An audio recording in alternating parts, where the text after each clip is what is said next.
दुर्गा सप्तशती अध्याय 5, 6, 7, 8। राधे राधे मित्रों, दुर्गा सप्तशती का 5वां अध्याय देवी की दूत से बातचीत पर आधारित है। दुर्गा सप्तशती अध्याय 5। ऋषि ने कहा, प्राचीन काल में शुंभ और निशुंभ नामक असुरों ने अपने अहंकार और बल के बल पर इंद्र का तीनों लोकों पर आधिपत्य और उनके यज्ञों का भाग छीन लिया था। उसी प्रकार उन दोनों ने सूर्य, चंद्रमा, कुबेर, यम और वरुण के पद भी अपने अधीन कर लिए थे। वे स्वयं वायु के अधिकार और अग्नि के कर्तव्य का पालन करते थे। अपने प्रभुत्व और संप्रभुता से वंचित होकर देवता पराजित हो गए। इन दो महान असुरों द्वारा अपने कार्यों से वंचित और निष्कासित किए जाने पर सभी देवताओं ने अजेय देवी का स्मरण किया। उन्होंने हमें वरदान दिया था, जब भी तुम विपत्ति में मेरा स्मरण करोगे, उसी क्षण मैं तुम्हारी सभी विपत्तियों का अंत कर दूंगी। ऐसा निश्चय करके देवता पर्वतों के स्वामी हिमवत के पास गए और वहां देवी की स्तुति की, जो विष्णु की मायावी शक्ति थी। देवताओं ने कहा, देवी को, महादेवी को नमस्कार है, जो सदैव मंगलमय है। उनको नमस्कार है, जो मूल कारण और पालन करने वाली शक्ति है। उनको नमस्कार है। हमने ध्यान पूर्वक उनको प्रणाम किया है। जो कल्याणकारी है, उनको नमस्कार है। जो समृद्धि और सफलता है, उनको नमस्कार है। शिव की पत्नी को नमस्कार है, जो स्वयं राजाओं का सौभाग्य और दुर्भाग्य दोनों है। जो संकटों में पार लगाती है, जो सार है, जो सबका अधिकार है, जो विवेक का ज्ञान है, उन दुर्गा को सदैव नमस्कार है। हे राजकुमार, जब देवतागण इस प्रकार स्तुति और पूजा के अन्य कार्य कर रहे थे, तब पार्वती वहां गंगा के जल में स्नान करने आई। उन्होंने सुंदर भौहों वाली उन देवताओं से पूछा, आप लोग यहाँ किसकी स्तुति कर रहे हैं? एक शुभ देवी अपने भौतिक कोप से प्रकट हुई और उत्तर दिया, यह स्रोत मुझे उन एकत्रित देवताओं द्वारा संबोधित किया गया है, जिन्हें असुर शुंभ ने नष्ट कर दिया था और निशुंभ ने युद्ध में पराजित कर दिया था। चूंकि वह अंबिका पार्वती के भौतिक कोष से निकली थी, इसलिए वह सभी लोकों में कौशिकी के नाम से महिमावान है। उसके प्रकट होने के बाद पार्वती काली हो गई और कालिका कहलाने लगी और हिमालय पर्वत पर स्थित हो गई। तब शुंभ और निशुंभ के दो सेवक चंड और मुंड ने उस अंबिका कौशिकी को अत्यंत आकर्षक रूप धारण करते हुए देखा।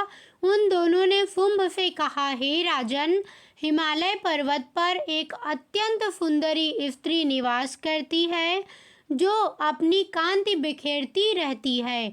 ऐसी सुंदरी कहीं किसी ने नहीं देखी। हे असुरराज, उस देवी का पता लगाओ और उसे अपने अधिकार में कर लो। निशुंभ के पास समुद्र में उत्पन्न होने वाले सब प्रकार के रत्न थे। अग्नि ने तुम्हें अग्नि से शुद्ध किए हुए 2 वस्त्र भी दिए हैं। इस प्रकार है अश्वराज, सभी रत्न तुम्हारे द्वारा लाए गए हैं। इस सुंदरी रत्न को तुमने क्यों नहीं लिया? ऋषि ने कहा, चंड और मुंड के ये वचन सुनकर शुंभ ने महान असुर सुग्रीव को देवी के पास दूत बनाकर भेजा। उसने कहा, जाओ और मेरे शब्दों में उससे ऐसा कहो और ऐसा काम करो कि वह शीघ्र ही मेरे प्रेम में आ जाए। वह वहां गया जहां पर्वत पर एक अत्यंत सुंदर स्थान पर देवी निवास कर रही थी।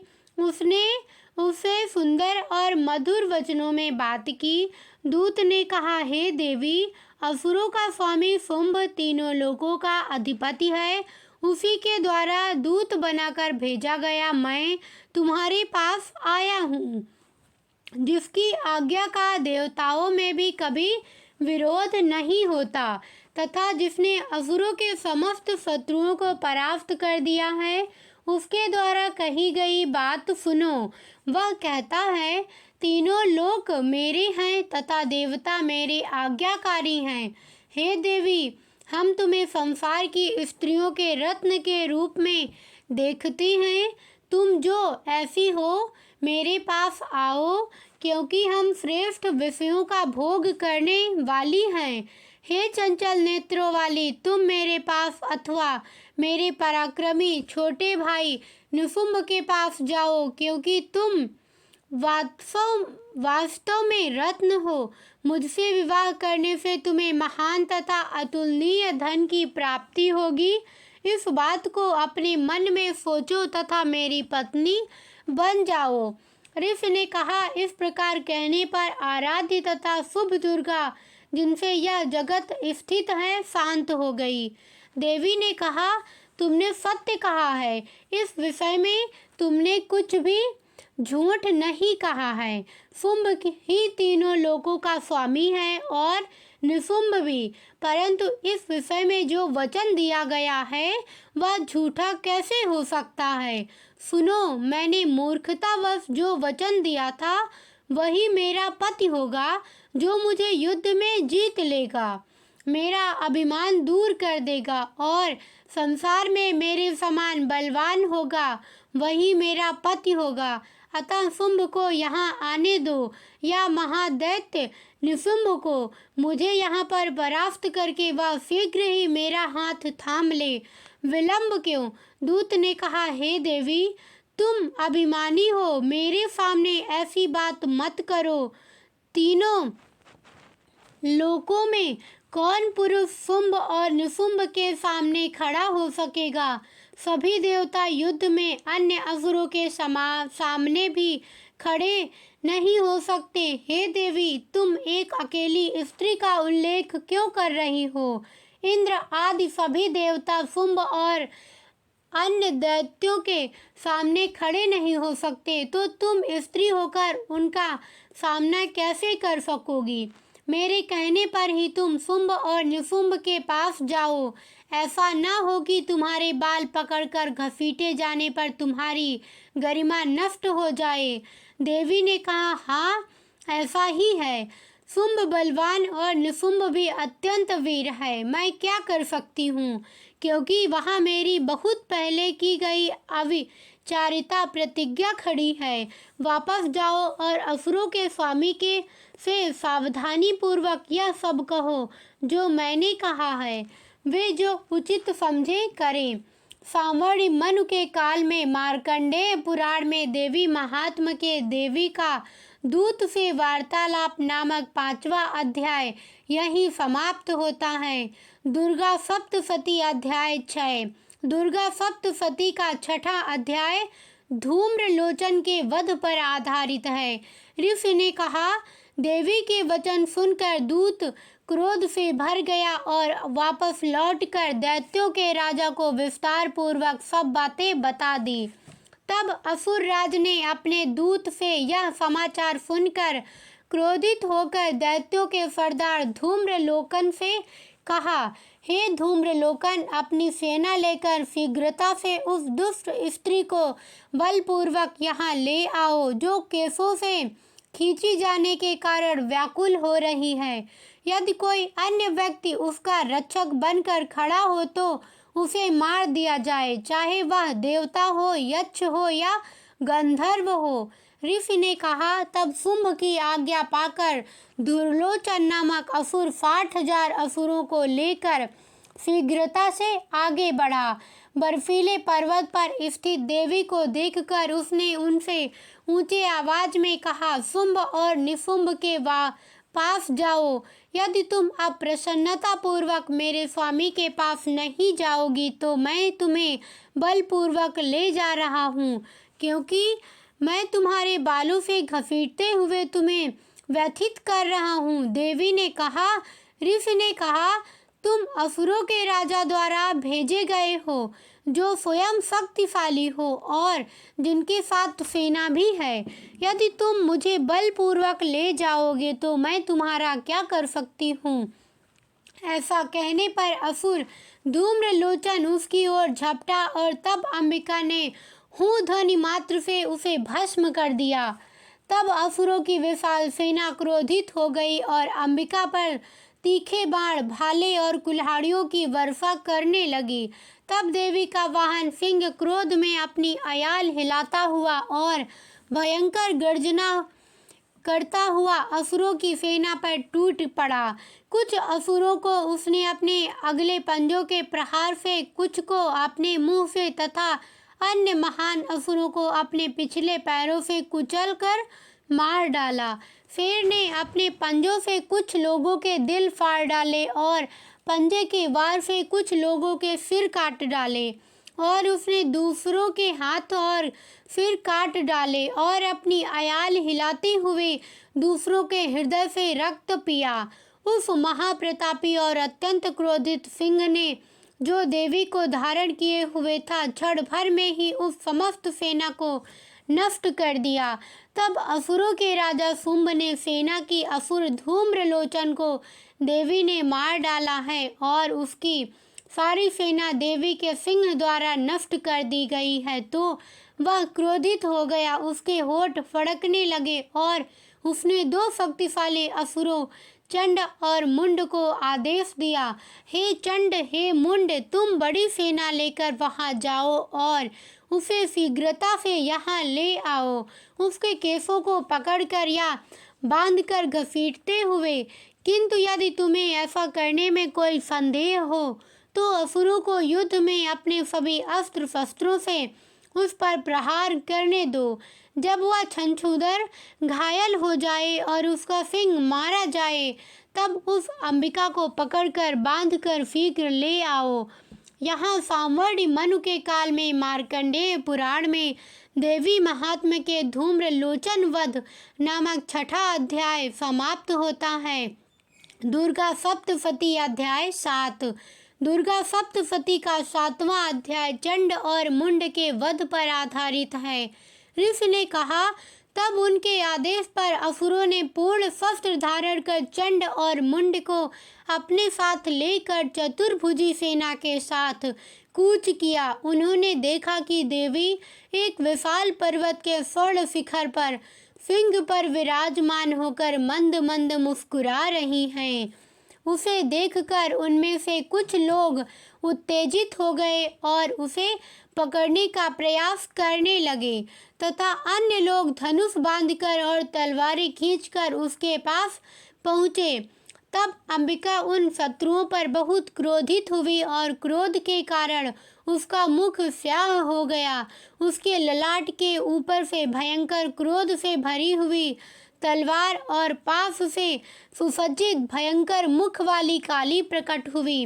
वह विचित्र कपाल युक्त, दंड किए हुए कपालों की माला से सुशोभित, व्याघ्र चर्म से युक्त, क्षीण शरीर के कारण अत्यंत भयानक, मुंह खोले हुए, जीभ बाहर निकाले हुए, गहरी लाल आंखों वाली गर्जना से आकाश को भरती हुई उस सेना में उपस्थित महान असुरों पर वेगपूर्वक आक्रमण करके उनका वध करती हुई उन देव शत्रुओं की सेना को भस्म कर डाला। तब देवी अपने विशाल सिंह पर सवार होकर चंड पर झपटी और उसके बालों को पकड़कर तलवार से उसका सिर काट दिया।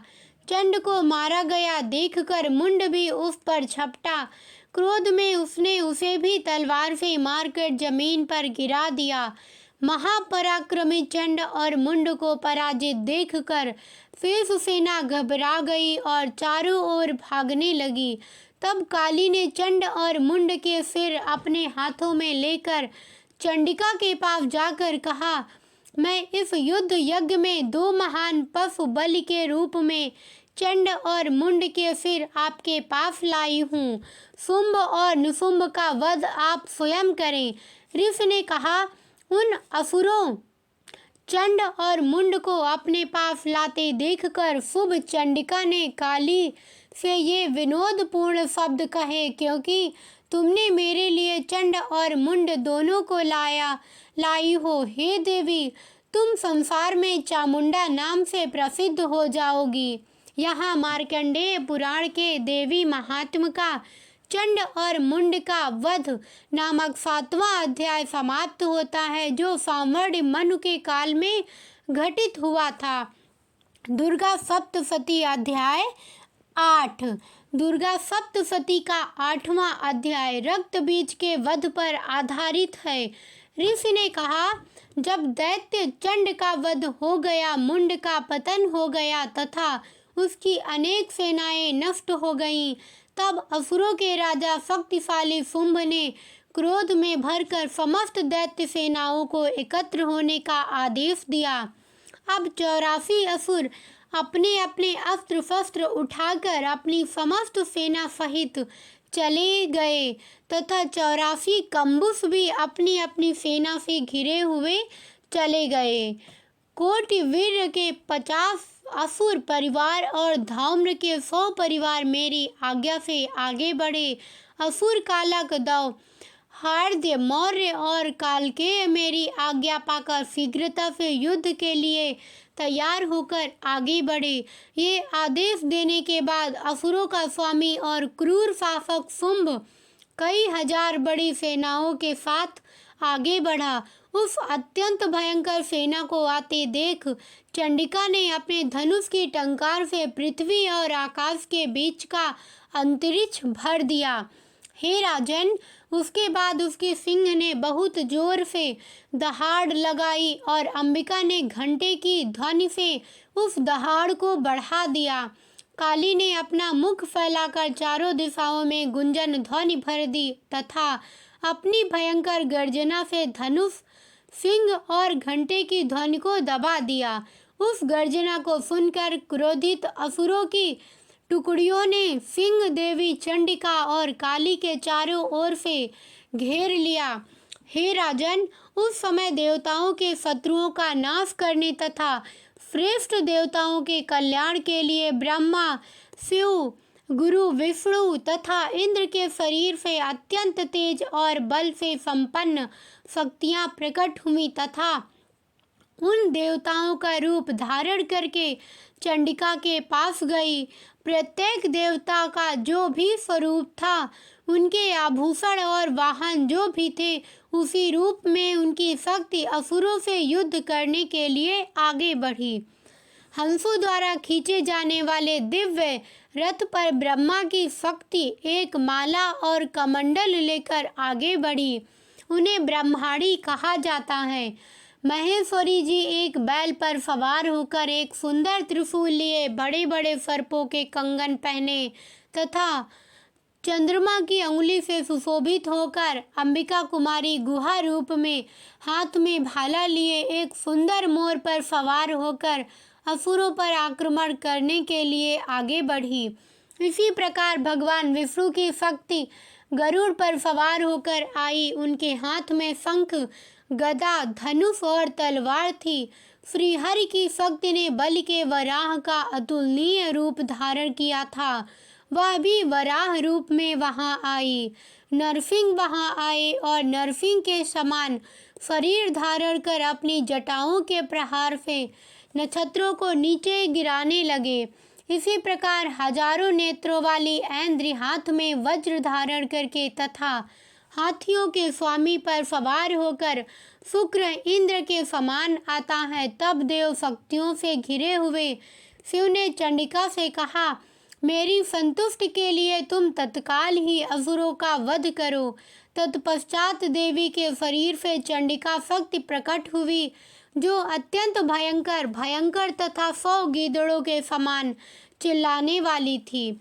और उस अजेय शक्ति ने काले रंग के जटाओं वाले शिव से कहा, हे मेरे प्रभु, शुंभ और निशुंभ के समक्ष राजदूत बनकर जाइए। शुंभ और निशुंभ नामक 2 अभिमानी असुरों तथा युद्ध के लिए वहां एकत्र अन्य असुरों से कहा, इंद्र को तीनों लोक प्राप्त करने दो और देवताओं को यज्ञ का आनंद लेने दो। यदि तुम जीवित रहना चाहते हो तो तुम पाताल लोक में जाओ, परंतु यदि तुम बल के घमंड में युद्ध के लिए उत्सुक हो तो आओ, मेरे गीदड़ों को अपनी मांस खिलाकर तृप्त होने दो, क्योंकि उस देवी ने स्वयं शिव को दूत नियुक्त किया था। तब से वह इस संसार में शिव दूती के नाम से विख्यात हुई। शिव द्वारा कहे गए देवी के वचनों को सुनकर वे महान असुर क्रोध से भर गए और वहां चले गए जहां कात्यायनी खड़ी थी। तब प्रारंभ में ही देवताओं के क्रुद्ध शत्रुओं ने देवी के सामने बाणों, भालों तथा बर्छियों की वर्षा करनी आरंभ कर दी और हल्के से अपने पूर्ण खींचे हुए धनुष से छोड़े गए विशाल बाणों से वह उनके द्वारा फेंके गए बाणों, भालों और कुल्हाड़ियों को काट डालती थी।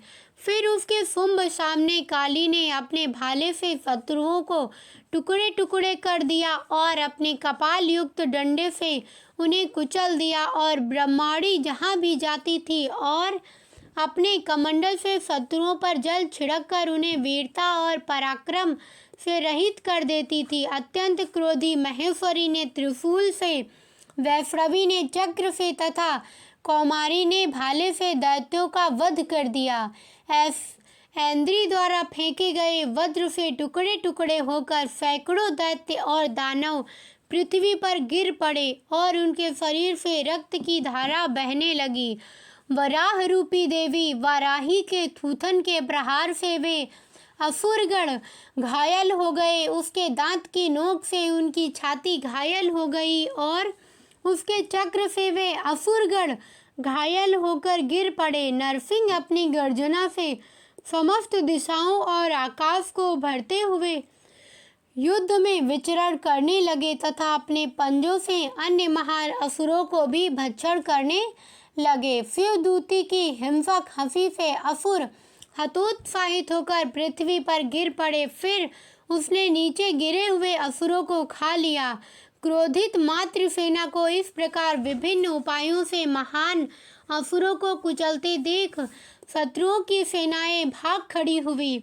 मातृसेना से पीड़ित होकर भागते हुए असुरों को देखकर महान असुर रक्त बीज क्रोध में आकर युद्ध करने के लिए आगे बढ़ा। जब भी उसके शरीर से रक्त की एक बूंद धरती पर गिरती, उसी क्षण पृथ्वी से उसके आकार का असुर उठ खड़ा होता। महान असुर ने हाथ में गदा लेकर इंद्र की शक्ति से युद्ध किया। फिर ऐन्द्री ने भी अपने वज्र से रक्त बीज पर प्रहार किया। वज्र से घायल हुए व्यक्ति के शरीर से बहुत तेजी से रक्त बहने लगा। उस रक्त से उसके समान रूप और पराक्रम वाले योद्धा उत्पन्न हुए। उनके शरीर से जितनी रक्त की बूंदें गिरी, उतने ही लोग उनके साहस, बल और पराक्रम से अस्तित्व में आए और उसके रक्त से उत्पन्न हुए वे लोग भी वहां पर मातृवंशियों के साथ और भी भयंकर तरीके से भयंकर अस्त्र शस्त्रों का प्रहार करते हुए लड़े। और जब उसके वज्र के गिरने से उसका सिर घायल हो गया तो उसका रक्त बहने लगा और उसे हजारों व्यक्ति पैदा हुए। वैष्णवी ने युद्ध में उस पर अपने चक्र से प्रहार किया। ऐन्द्री ने अपने गदा से उस असुर राज को पराजित किया।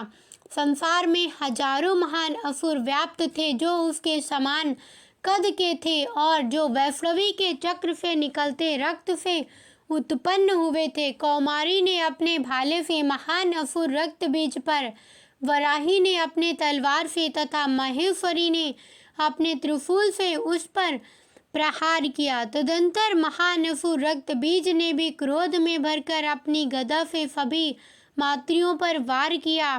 जब वह भालों, बाणों तथा अन्य शास्त्रों से अनेक घाव खाकर पृथ्वी पर गिरा तो उसके रक्त की धारा से सैकड़ों असुर उत्पन्न हुए। रक्त बीज के रक्त से उत्पन्न हुए वे असुर समस्त संसार में फैल गए। इससे देवतागण बहुत घबरा गए। देवताओं को उदास देखकर चंडिका ने हंसते हुए काली से कहा, हे चामुंडा, अपनी मुख खोलो। इस मुख से मेरे शस्त्र के प्रहार से उत्पन्न रक्त की बूंदों को तथा रक्त बीज के रक्त की बूंदों से उत्पन्न महान दैत्यों को भी शीघ्रता से ग्रहण कर लो। तुम युद्ध भूमि में विचरण करो और अपने से उत्पन्न महान असुरों को खा जाओ। इसी प्रकार यह दैत्य अपने रक्त से लथपथ होकर नष्ट हो जाएगा। जब तुम इनका भक्षण करते रहोगी तो अन्य भयंकर असुर पैदा नहीं होंगे। ऐसा आदेश देकर देवी ने अगले चरण में अपने बाण से रक्त बीज पर प्रहार किया। तब काली ने अपने मुख से रक्त बीज का रक्त पी लिया और वही अपनी गदा से चंडिका पर प्रहार किया। चामुंडा की गदा के प्रहार से उसे जरा भी पीड़ा नहीं हुई। उसके छत विछत शरीर से जहाँ जहाँ रक्त बह रहा था, चामुंडा ने उसे अपने मुख से निगल लिया। चामुंडा ने अपने मुख के रक्त प्रवाह से उत्पन्न हुए महान असुरों को भस्म कर दिया और उसका रक्त बीज का रक्त पी लिया। जब चामुंडा रक्त बीज का रक्त पीती रही तब देवी कौशिकी ने अपने बाणों, तलवारों, भालों और भालों से रक्त बीज पर प्रहार किया। हे राजन, वह महान असुर रक्त बीज अनेक अस्त्र शस्त्रों से पीड़ित होकर रक्तहीन होकर भूमि पर गिर पड़ा। हे राजन, तब देवताओं को बड़ा आनंद हुआ। उनसे उत्पन्न माताएं रक्त से मतवाली होकर नाचने लगी। मार्कंडेय पुराण में सांवर्ण मनु के काल में रचित देवी महात्म के रक्त बीज वध नामक 8वें अध्याय का यही समापन होता है। इस वीडियो में सभी ने अध्याय 5 से लेकर 8 तक की दुर्गा सप्तशती पाठ सुना है। इसके आगे का अध्याय कल सुनेंगे। कैसी लगी वीडियो कमेंट करके बताना। साथ ही वीडियो को लाइक, चैनल को सब्सक्राइब करके कमेंट में जय माँ दुर्गा लिखना और अपने मित्रों संबंधियों के साथ शेयर करना। धन्यवाद।